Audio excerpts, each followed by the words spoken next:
चलिए आज पृथ्वी के अरबों साल पुराने इतिहास को कुछ ही मिनटों में समझने की कोशिश करते हैं। तो चलिए समय में एकदम पीछे चलते हैं, एक ऐसे दौर में जब हमारा अपना ग्रह आग का एक धधकता हुआ गोला था। और पता है, इसकी कहानी तो इसके जन्म से भी पहले शुरू हो जाती है। जरा सोचिए, अरबों साल पहले की बात है। हमारा पूरा का पूरा सोलर सिस्टम बस धूल और गैस का एक बहुत बड़ा ठंडा सा बादल था। इसे ही हम सौर नेबुला कहते हैं। और फिर अचानक पास के एक तारे में हुआ एक जबरदस्त धमाका। इस सुपरनोवा से जो शॉक वेव निकली, उसने उस शांत बादल को एक तेजी से घूमती हुई डिस्क में बदल दिया। बस यहीं से सारी कहानी शुरू हुई। अब इस घूमती हुई डिस्क के एकदम सेंटर में प्रेशर और गर्मी इतनी ज्यादा बढ़ गई कि हमारे सूरज का जन्म हो गया। और बनते ही उसने अपने आसपास की लगभग सारी धूल और गैस को अपने अंदर समा लिया। तो जो कुछ भी थोड़ा बहुत मटेरियल बचा था, मतलब धूल और चट्टानें, वो आपस में जुड़ना शुरू हो गईं। ये बिल्कुल ऐसा था जैसे छोटे छोटे कण मिलकर पत्थर बनते हैं और फिर वो पत्थर जुड़कर ग्रहों की शुरुआत करते हैं। तो ग्रहों का बनना तो शुरू हो गया था, लेकिन ये कोई शांत दौर नहीं था, बल्कि ये बेहद हिंसक और कह सकते हैं विनाशकारी था। वैज्ञानिक इस शुरुआती दौर को एक नाम देते हैं, हेडियन ईयॉन। इसका मतलब है नरक का युग।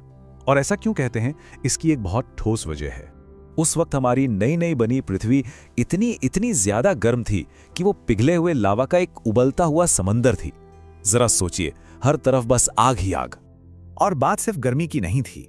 लाखों सालों तक हमारे इस नए नवेले ग्रह पर एस्ट्रॉइड्स की, मतलब चट्टानों की जैसे बारिश होती रही लगातार। लेकिन इन अनगिनत टक्करों के बीच एक टक्कर ऐसी हुई जिसने हमारी पृथ्वी का भविष्य हमेशा हमेशा के लिए बदल कर रख दिया। तो सवाल उठता है, हमारा चांद कहां से आया? इसका जवाब किसी शांतिपूर्ण घटना में नहीं, बल्कि एक जबरदस्त महाविनाशकारी टक्कर में छुपा है। देखिए, जो सबसे ज्यादा मानी जाने वाली थियरी है, वो ये कहती है कि थिया नाम का एक प्रोटोप्लैनेट, जो करीब करीब मंगल ग्रह जितना बड़ा था, वो सीधा हमारी शुरुआती पृथ्वी से आ टकराया। और ये कोई मामूली टक्कर नहीं थी। ये इतनी जबरदस्त थी कि दोनों प्लैनेट्स के कोर आपस में मिल गए, एक हो गए। इस टक्कर से जो मलबा, जो चट्टानों का धुआं अंतरिक्ष में फैला, वही धीरे धीरे इकट्ठा होकर हमारा चांद बन गया।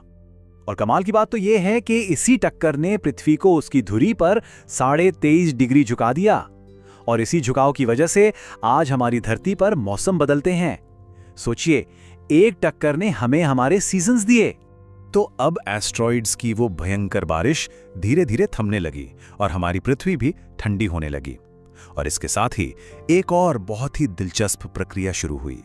उस समय पृथ्वी अंदर से पूरी तरह पिघली हुई थी। तो हुआ ये कि जितने भी भारी तत्व थे, जैसे लोहा और निकेल, वो ग्रेविटी की वजह से नीचे एकदम सेंटर की तरफ डूब गए। और जो हल्के मटेरियल थे, जैसे सिलिकॉन, वो तेल की तरह ऊपर आकर तैरने लगे। और इसी बंटवारे की वजह से पृथ्वी का आयरन कोर बना, जिससे पैदा हुई हमारी मैग्नेटिक फील्ड।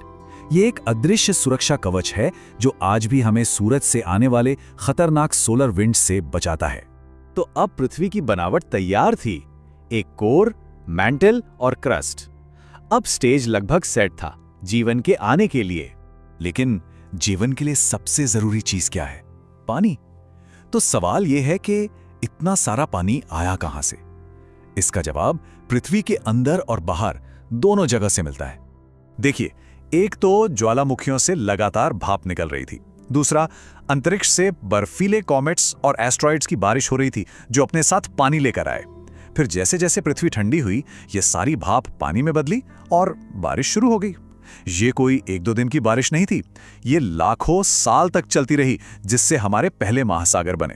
और इन्हीं नए बने महासागरों की गहराइयों में गर्म ज्वालामुखीय वेंट्स के पास, जहां से धरती की गर्मी बाहर निकल रही थी, वहीं पर जीवन की पहली चिंगारी भड़की। पहले माइक्रोस्कोपिक जीव पैदा हुए। इन छोटे से जीवों ने कुछ ऐसा करना शुरू किया जिसने हमारी दुनिया का नक्शा ही बदल दिया। उन्होंने फोटोसिंथेसिस करना सीखा, मतलब कार्बन डाइऑक्साइड लेना और बदले में एक वेस्ट प्रोडक्ट के तौर पे ऑक्सीजन छोड़ना।